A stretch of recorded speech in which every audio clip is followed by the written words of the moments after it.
Oh, thank you very much. I'm just going to share the screen here with everybody. Where is that PowerPoint? There we go. So thank you very much. This is going to be fun. I'm going to enjoy talking to you all about what's happening here. I'll just see if I can actually share or view the chat box that disappeared for a while, just in case there's some quick questions coming up. Right. Hi. Couple of things I'm taking a look at. I'm going to take a look at the agile transformations and where my experience has been, and through that, what is good and a bad. What makes a good agile transformation, or if you like, an easy one, and what makes a difficult one. I'm taking a look at what's changed over the past few years. And I think I'll divert a little bit into a discussion on leadership, and then I'm going to come straight back to that 10th coaching stance. So, but first of all, it was just related at the beginning, just who am I and where I'm coming from with my experiences. Yes, 30 years, 8 different countries, all on organizational change, along with a few other bits and pieces I'm doing on the way. Leading teams from, a global development manager, just straight technical team leads, program or project management, as well as you see down the bottom there, CIO, COO, and CIO is Chief Information Officer, COO, Chief Operational Officer. CEO is my own company, of course, so I get to call myself whatever I like. And at the moment, CEO sounds good. So I've spent the last probably 8 to 10 years doing training and agile coaching to organizations. And a lot of what we talk about is what, as I said before, what I found within that different area, because it's not just one framework that I've been working with, and it's not just one team, it's not even just one organization, it's multiple right across the line.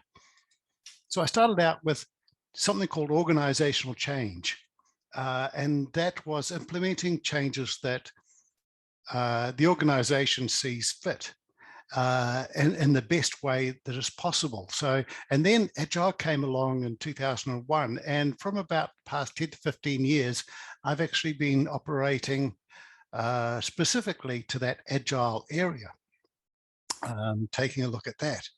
So why do I see things differently now? Well, why do some go so well? And there has been some tremendous changes that have outstripped me in what I've been trying to do. In other words, they've been almost taking up the rope themselves and really actually pulling it far ahead of even my best expectations. And that's where you've got small teams that can meet regularly in person. Now, agreed, distributed teams can actually work that way if they know each other, but meet regularly might be once every 3 months, or meet regularly might be go to the office every day. It's just some sort of a regular ability to know the other people in your team. A clear vision is the big thing. So that everybody on the team has this working towards the same thing. They're not facing different directions. They know what they need to get done. And they're working towards that single clear vision, even if it's with multiple projects. It's a single clear vision of what they're going through. The biggest thing is the willingness to even consider a possibility of change. With that in there, half your work is done. And the next one is the acceptance that the team can improve. If the team are very much into, no, I'm sorry, the team is at its best it can possibly be, there's no way to improve it, then that's a very closed mindset. There's no possibility of making a change within that team until they consider that it's possible. Everybody can improve even on what they did last week. So why did some not go so well? The main thing is trust. If you don't trust your teammates, you won't trust what's happening. You won't trust anything out there. And that's often seen where teams are multi-focused, or teams don't know each other. There's the focus area, and that is, the goals are obscured. We don't really know specific goals. There are some around, but it's not really defined properly. There's the direction, where there's multiple different defined goals. There's the fear factor that comes into a change, that people might actually think that's going to change the way they work. They're no longer going to be this, doing what they've been doing for the past 30 years. So there's the fear factor comes into it. Now that comes into everybody, obviously, but in this particular case, that fear comes in to stop sometimes that change. There's a closed mindset of, we don't need to change. We don't need to have consider even having a coach or listening to a coach. In that respect, even dropping back to the old theory that we have in New Zealand, that even the All Blacks have a coach. Now, I don't know if you're from overseas, you know that the All Blacks, or at least I hope you know of the All Blacks, possibly the greatest ever sporting team in the history of the world. And that's just not me being an All Blacks fan. That means that they actually have been consistently top in the entire world, almost consistently. And the unsafe environment. The unsafe environment is where there's one or more actively dysfunctional member, shuts down people, makes people scared to even say anything. That could actually cause a problem as well. Now, I've come across a few of those, but over the time, things have changed. It's not even as simple as that anymore. So what has changed is rather interesting. Agile is becoming a standard. And because Agile is becoming a standard, the focus isn't on any longer, how do we make the teams, agile? Or how do we organize an agile implementation? How do we ensure agility right throughout? It's more on, this is what we're doing. And therefore, it's not top of the mind any longer. I've also noticed, possibly because of that becoming a standard, that the teams becoming larger. There's certainly fluid teams. What I mean by fluid teams is that you have team members that might belong to 2 or 3 different teams, or might come in for 3 weeks and then leave to go to another team. That type of fluidity in a team. You got your work from home, which is becoming a standard now. And you've got distributed teams, quite a few of those now happening, whereas that was a rare activity to have a team distributed. What I mean by distributed is you might have members in Australia, in US, in the UK, in India, in France, etc., all the same team. That's a distributed team. So you're getting quite a few of those nowadays. You've got this idea of change fatigue, possibly because every coach has a different idea, or there's a new framework out. All those sort of things, that change fatigue. One of the things I come across quite often is this multiple visions. You've got a Scrum Master that has a particular vision. You've got an Agile coach that might have vision that is different. You've got a product owner which has a very different vision again. Our management and upper management might not agree on the particular vision that we're going forward to. Now, yes, there are some very good frameworks out there that could help with all of that, but it's still, you've still got that multiple visions that we want to be able to focus on. Now, I've been in a number of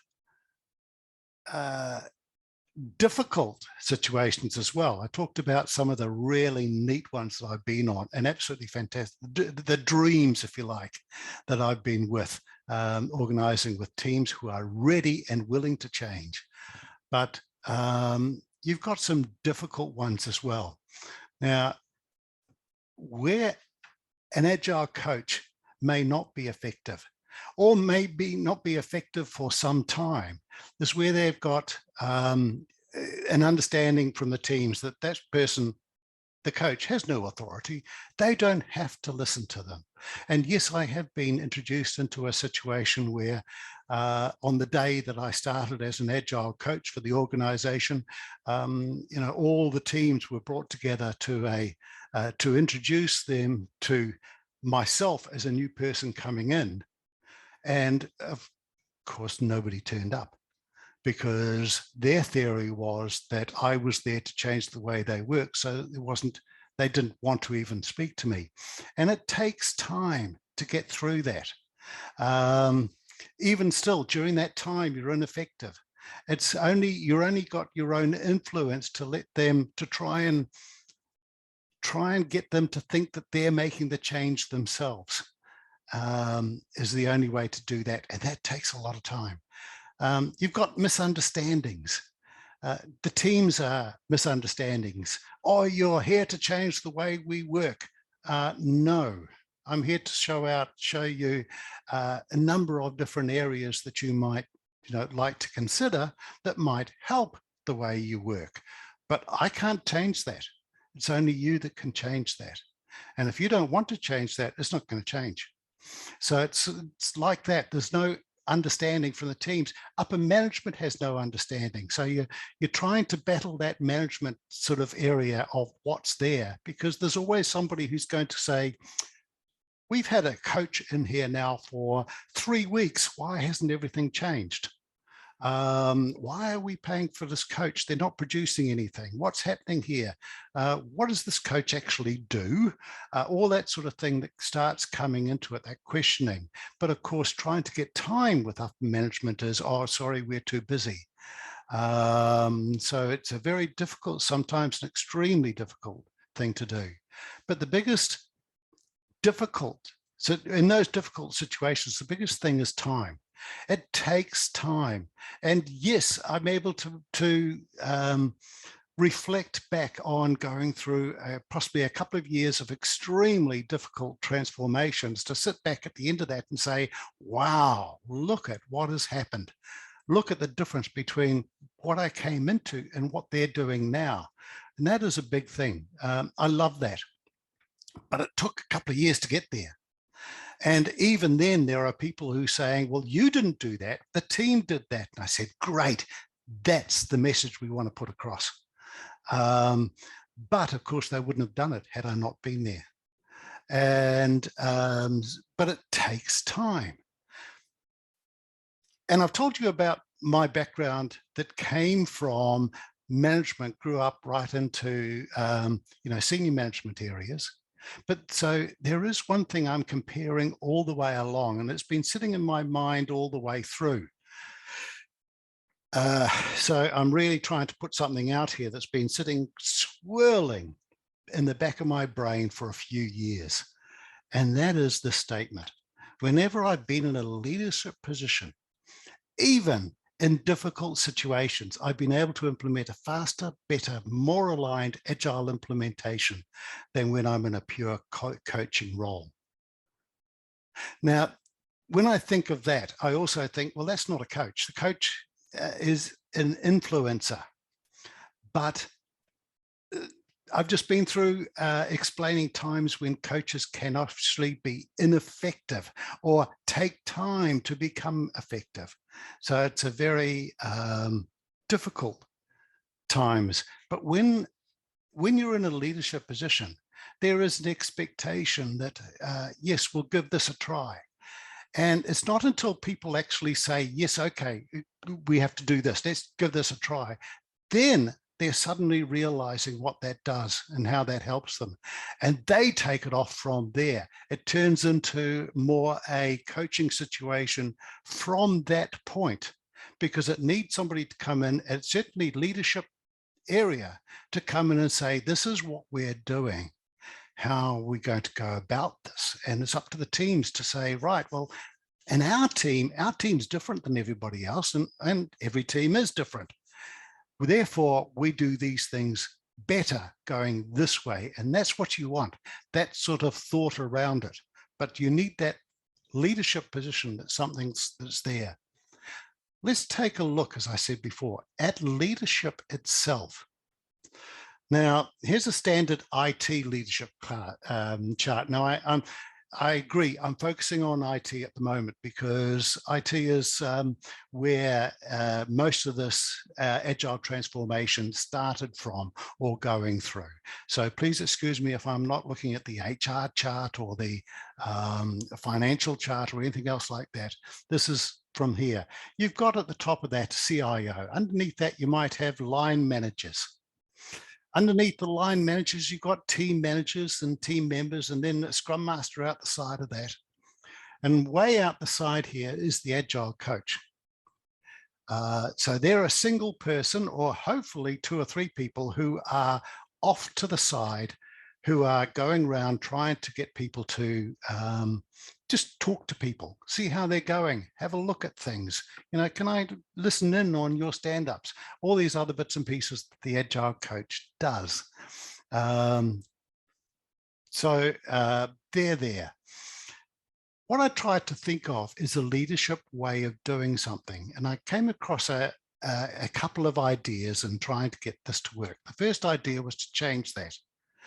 To the agile leader or the coach being an agile leader, having the scrum masters reporting to them. So the agile leader can say to the scrum masters, this is what we need to implement. See if you can get your teams to talk around how they're going to do that. So there is that. But again, it still didn't sit well with me. And I thought further again, and I thought, well, what about instead of having the line manager, have that as an agile leader, down to the scrum masters who are this, instead of having team leads, you've got the scrum master being a team lead. Yes, it's a different thought. And it's away from this old idea of the scrum. I use scrum master, by the way, because it's a standard term nowadays. I'm not specifically relating to Scrum, or I'm not specifically relating to Scaled Agile Framework or to anything else. I'm just using that word as the, because it's known that that role, if you like, is understood. But so I've turned this into, instead of Scrum Master, a Scrum Lead. In that respect. So their focus is on agile rather than on, or agile leadership, if you like, going through there. There's the advantages that, yeah, the focus is on value and agility, agile knowledge and experience, agile coaching, servant leadership, all the way there. And then I thought, why do we stop here?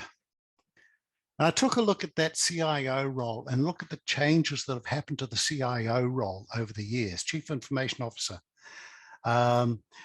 They started out as all the IT was run by the Chief Financial Officer when I started out in this, this process. So the Chief Financial Officer had a control on the money side. So they had a financial focus. We then had something called an IT manager. An IT manager just was supporting the hardware, reactive mode, implementing projects type mode, that sort of an area. It wasn't really all that strategic. Then you've got, what happened was, that changed to information, because it was, they wanted to get away from the hardware side of things because it was more about the information. So we had an information manager whose focus is on information, but again, yes, it was still hardware in the end of that. So then there was a recognition as we're going through that IT actually contributed to the bottom line of the organization. And a lot of organizations were all about, suddenly becoming all about how their IT worked and what was happening and information that happened through. So they wanted to make that, the executives wanted to make that a strategic position. So they created this Chief Information Officer, which is strategy. They were now an executive position, sitting on the executive table. Lately, there's a change of that into a chief digital officer, which is all about digital, which is trying again to take it away from hardware. It's not about the computers, it's not about the laptops, it's not about anything else. Most organizations now don't even have a single server in their whole organization.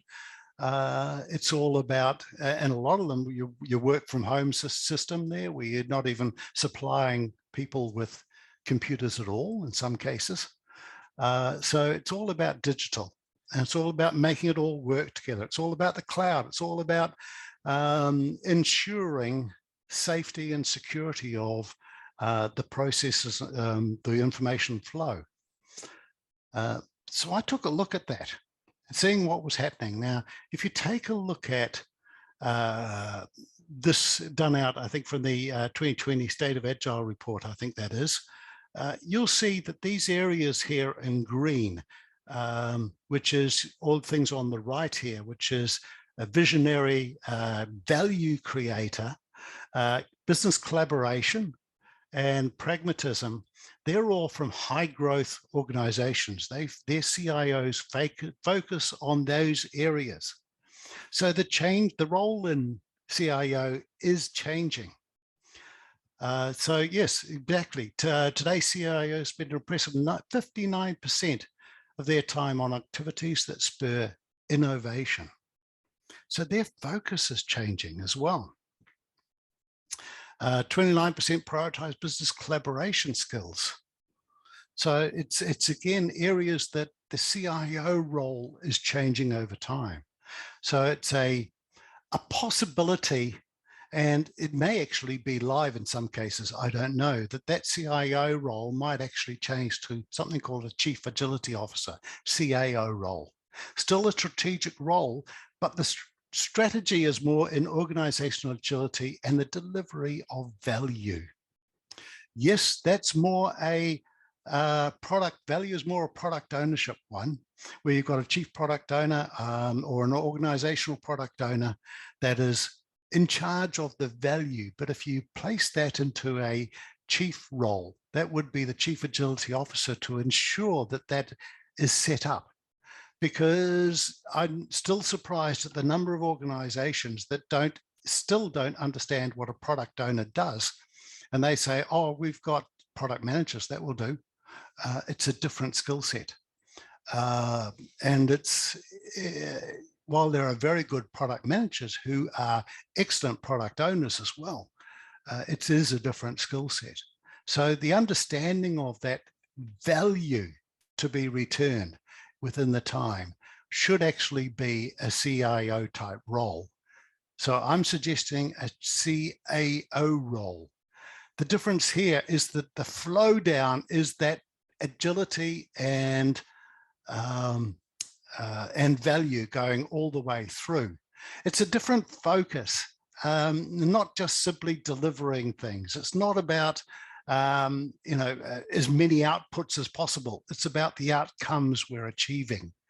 And yes, it's something that we talk about as trainers and coaches all the time, that sort of idea of outcomes rather than outputs. It's something that should be a focus of every product owner out there. But again, if it's coming down all the way through, like this, where Agile leadership by default, you've got your CAO there, Chief Agility Officer, leading down into, instead of just simply a manager role, if you like, your line manager, it's a leadership role with an agile focus.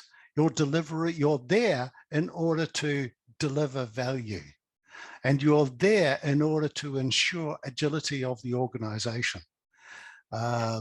So not simply to look after IT. So that's the whole different focus all the way down through your Scrum leads. I like to call Scrum Masters, actually, I often say this, I like to call them team coaches. But here they are actually leaders as well.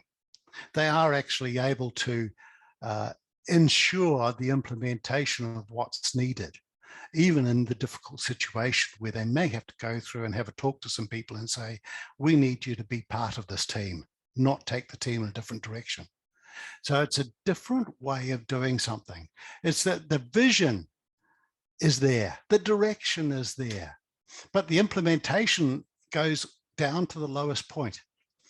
What is it the team needs to do? That comes down on the vision. How the team implements that is up to the team, because as I know, every single team I work with is different. They do things differently. Implementing an out-of-the-box framework is a great way to start, but it shouldn't be how the team continues, because the team should be forever looking at what they're doing and changing based on how they do their output. Are they improving all the time? All that sort of an area. So it comes through that. So implementing and supporting Agile is the focus, but we're allowing teams to figure that out. So we've got that Agile focus, and through the manifesto, where there's a vision of value and just working in an Agile manner that allows the organization to easily change as necessary, easily update, allow productivity to be focused on things of value, not simply producing things. And there's accountability. So there's responsibility of all those areas. Is the Agile mindset and practices in all teams. The adherence to the ideals of that Agile manifesto that are there. We're looking at outcomes rather than output. What I mean by that is an outcome is if you're driving from one city to another. Let's take somewhere that I used to go quite a bit, say Malaysia. If you're driving from Singapore to Kuala Lumpur, your outcome is arriving in Kuala Lumpur. Your output might be the miles you produce are going over there. It's no sense in producing more miles. You can go all over Malaysia, driving left and right for miles and miles and think you're doing really well, but what you really need to do is get to Kuala Lumpur.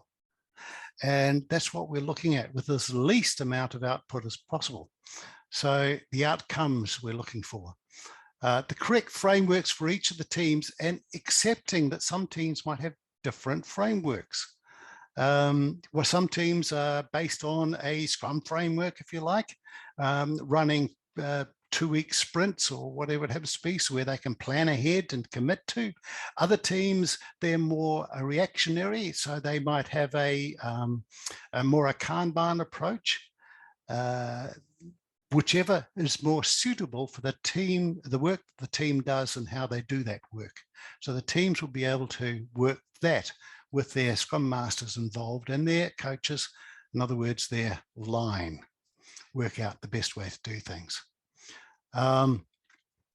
Agility over those frameworks. That's a big thing.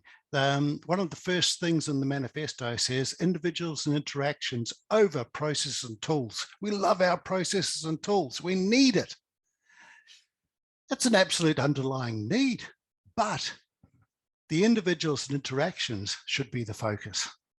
Yes, we still should be putting things through our processes and tools, but it's that individuals and interactions. So in other words, agility over the framework. Directly, each of those areas should be directly coaching their direct reports on their Agile mindset and practices. With that, we take a look at Agile coaching again. Let's go back to coaching, which is what this was talking about in the first part of it. In coaching, this is the 9 coaching stances is a great tool. Fabulous tool. I use it all the time. I refer to it quite often. And I might go through all 9 areas in any one day. It's something that you drop into, and when depending on the subject you're talking about, the situation you're talking about, and the people you're talking with.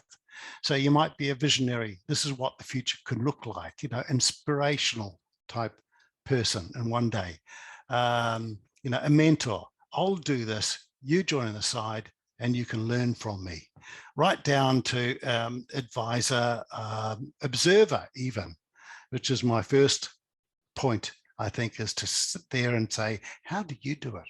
Show me what you do, rather than, hey, I'll tell you how to fix something. No, that doesn't work. You've got to learn how people are doing things. And then you've got the hands-on expert. I'll do it. I'll tell you what to do in that particular patch. So there is that as well, but there's something missing. And I've always felt that there is a need at times to step back and say, just do it. Just give it a try, see how it works. If it doesn't work, then let's reverse that and go to another way. What did we learn if it doesn't work? What are we learning if we don't? And it's that extra slide here, extra area. There should be possibly a leadership stance. Leadership stance, this is what needs to be done. Work out how. Not work out how. Okay, so never mind.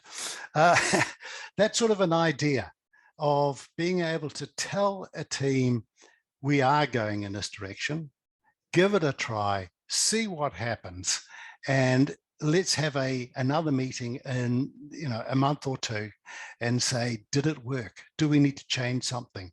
We can visit everything and tweak it quite regularly. That's fine, but give it a try. Whereas a coach can't say that or can't do that. It's there. So yeah, it's difficult. So that's really what I'm trying to get at. That sort of a leadership area has been not part of that coaching stance. And I have been through too many situations where I can't make that change. I could go to the leadership area. I could talk to the leadership area. They sometimes been trained in agile leadership, but their focus is on something different. So they need to tell you, oh, you're the coach, you handle it. The coach sometimes can't handle it. It needs leadership things. Okay, so that's where we are for that. I haven't been reading these chat areas. It was just an idea. And as I said at the start, or in my advertisement coming up there, maybe this is something that needs to be pulled down, cut up in little pieces, burnt and buried 6 feet under and never to be mentioned again. Or maybe there's an idea there that with a little bit of tweaking might actually make a difference out there. So what do you think? Steve, we do have one question in the chat box. Yes. To start off with, it is from Colin. It's agile teams are usually small teams, but often implementing things for the wider organization. How do you see the agile coach reaching beyond just the team, but that part of the organization impact by what the team is delivering? And that's quite correct, Colin. That's the way that I've been working. But when you've got a good team, when you've got a team willing to be agile, willing to work the way they do, and not a team simply that is there to get their paycheck and to work the way they've always done and resistance to change, that's when you have a problem where you can't do anything. But even then, what I'm suggesting is more something that relates to, well, to everybody. Something that says, roll the way through an organization, there is that focus on change. It's not just a team doing something. It is everybody. It's the focus of everyone coming all the way through. Is that agility is the focus on values, the focus on outcomes all the way through. And yes, I've worked with a single team that is the only team in an entire huge multinational organization that is agile.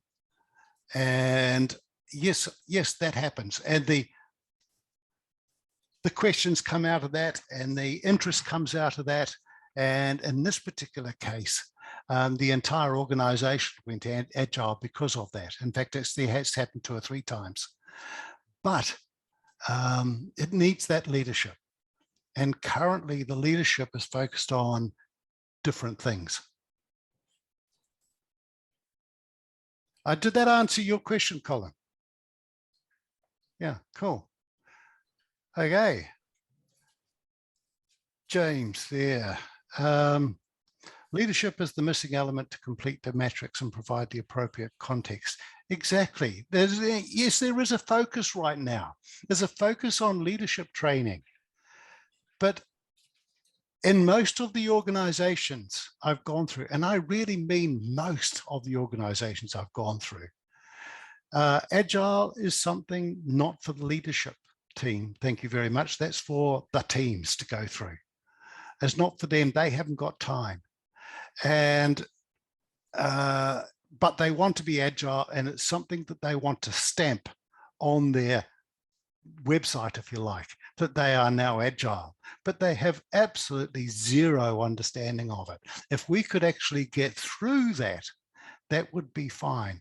If we've got a great organization that is agile, and we've got an agile view of things, and it's a small startup organization or whatever, then yes, it works well.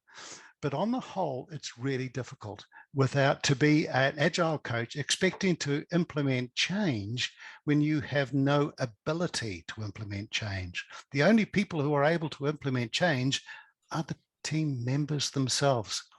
And they have to be coached and guided over a period of months and sometimes years to even consider the possibility of changing what they do. Because change is scary to everybody. We all understand that. Cool. Anybody else? Anybody got any comments? Am I onto something here by changing that CIO role? Is it something that is already out there? Has anybody come across this sort of an idea before?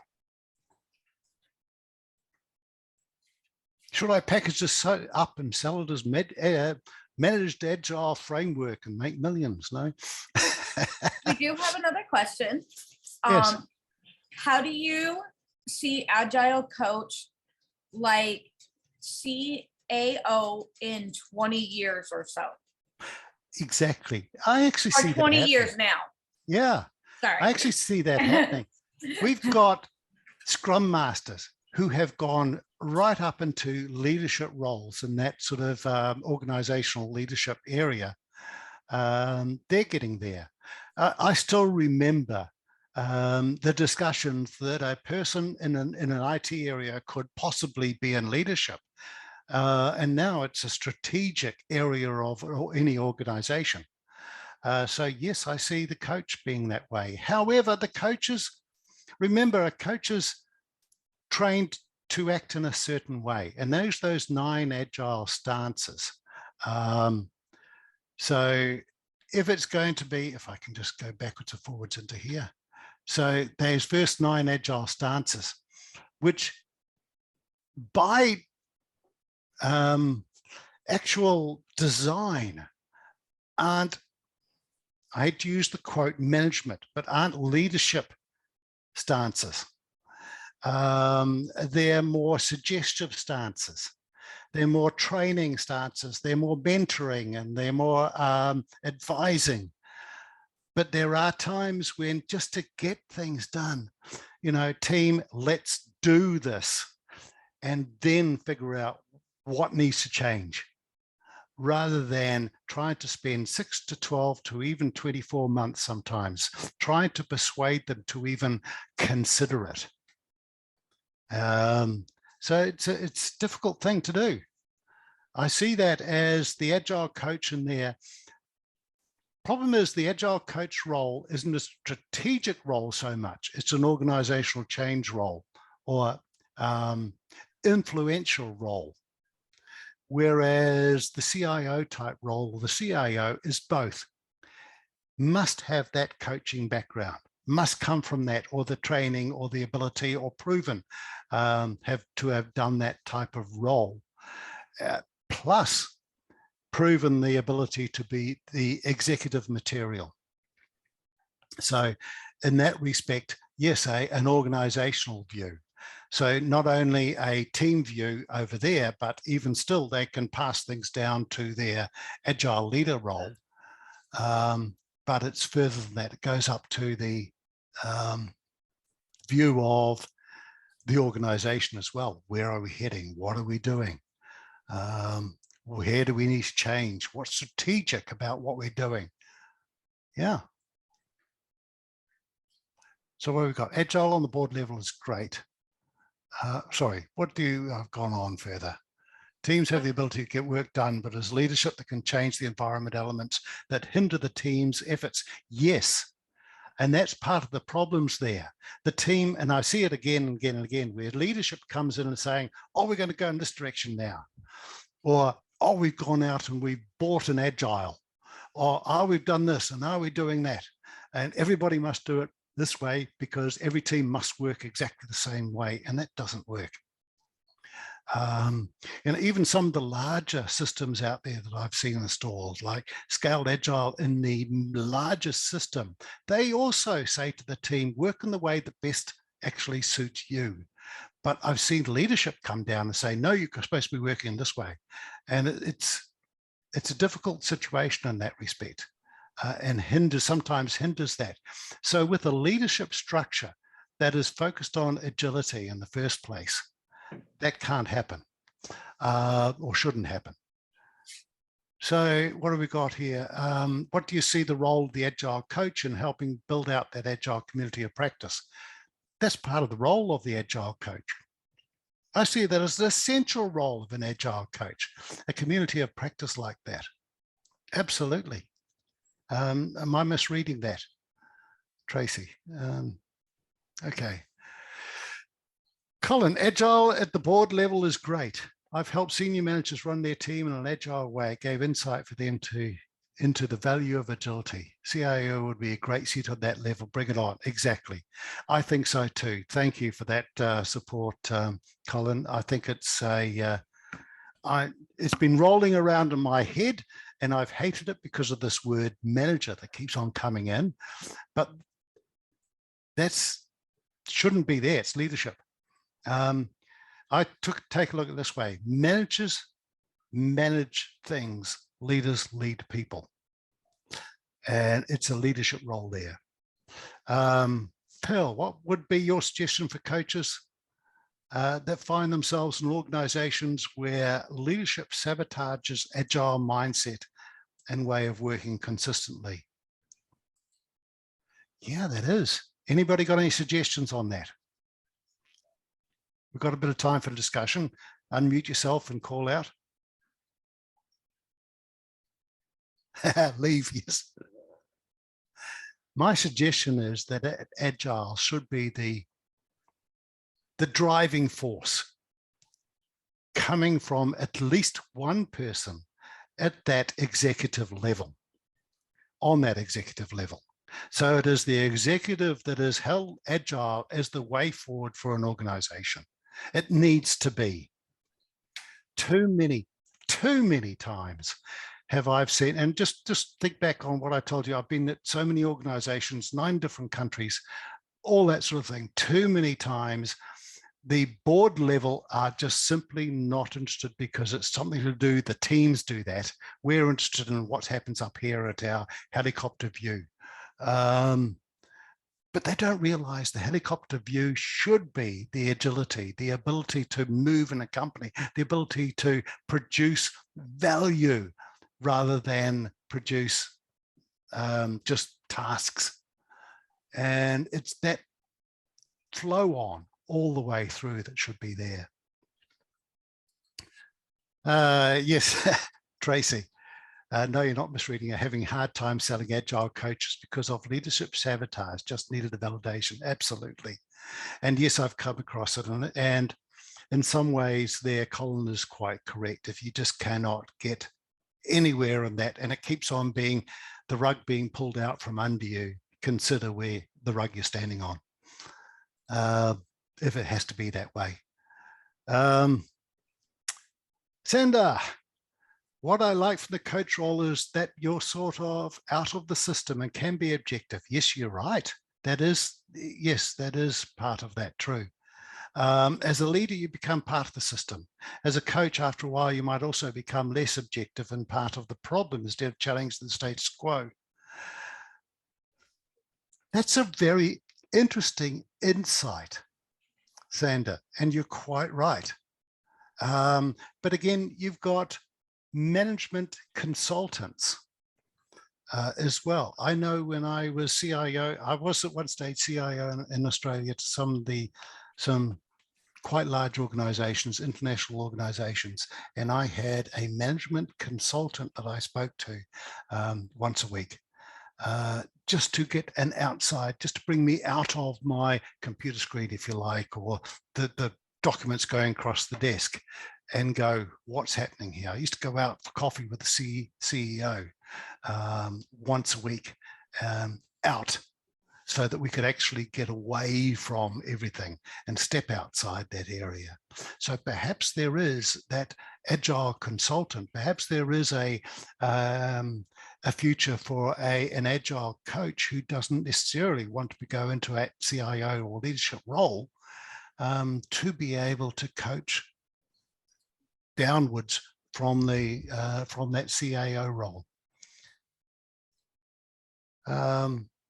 Eat the elephant one bite at a time. Get one of the leadership to get on board, sell it to them. Yeah, exactly. And I think that's correct. So thank you for that, Colin. Absolutely. So who thinks that this is very wrong and this is very smells like management? Nobody. So am I actually onto something here? Is it something that's been mulling around in my mind for now so many years and starting to come out? This could be something. Maybe. Cool. Thank you very much.